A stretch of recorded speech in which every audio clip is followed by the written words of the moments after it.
Hello mga ka-GGs! Good day everybody! How are you today?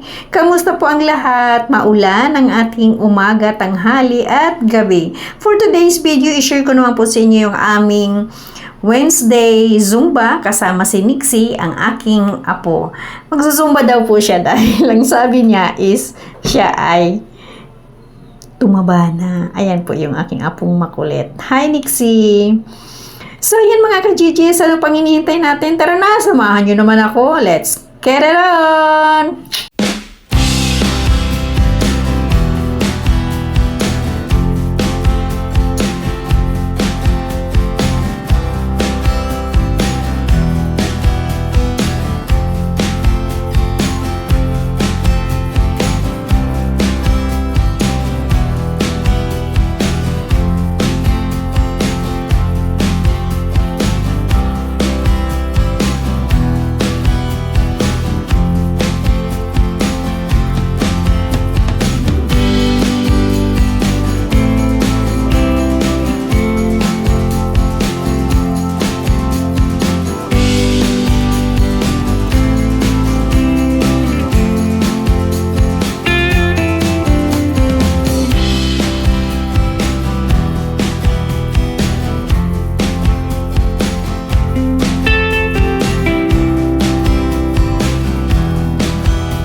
At yan po, isinama ko si Miss Irene sa aking pagsasayaw at yung nasa aking left side ay ang lola at mama niya.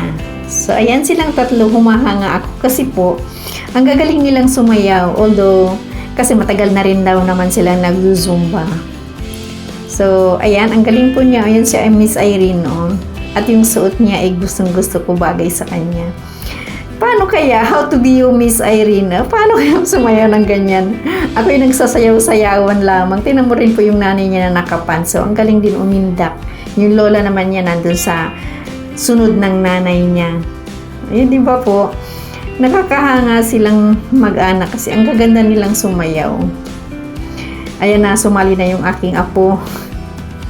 Ayan ay nahihiya daw siyang sumayaw dyan dahil second time niya na sumali. Pero napansin siya ngayon. Noon napansin naman siya. Kaya lang hindi siya masyadong sumasayaw. Naglalaro siya. So ngayon po, sumayaw talaga siya ng bongga pang last part. Hindi ko po naasama dito. Nagulat ako kasi ayan, dikit ng dikit kasi nahihiya daw po siyang sumayaw. Ang dami daw po kasing tumitingin sa kanya. Mahiyain masyado. Pangalawang beses pa lang naman niyang sumama sa akin. Nahihiya daw po siya. Pabalik-balik. Hinahayaan ko lang kung anong gusto niya. Ay, shoutout sa'yo, Miss Irene, Miss Vanessa, and kay Ate Ellen, yung lola ni Miss Irene. Ang galing nila talaga sumayaw. Tingnan mo yan, memoryado na nila. Ako nangangapa pa ako dyan, katigas ng katawan ng lola nyo. Pagpasensyahan nyo na. Lalambutin yan. Siguro mga 5 years from now, kung pala yung Zumba ko, lalambutin yan, kaya lang siguro. Naku po, puro buto na ako dahil ngayon pa lang is pumayat na ako. 2 months pa lang po akong sumasali dyan sa Zumba na yan. Ito, yan po yung nanay niya, oh. Ang galing. Galing nila talaga sumayaw. So, ayan. Thank you for watching. Enjoy watching po mga ka-GGs. Love, love, love!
you for watching mga ka-Gigi. See you all on my next Zumba vlog. Love you all. Bye.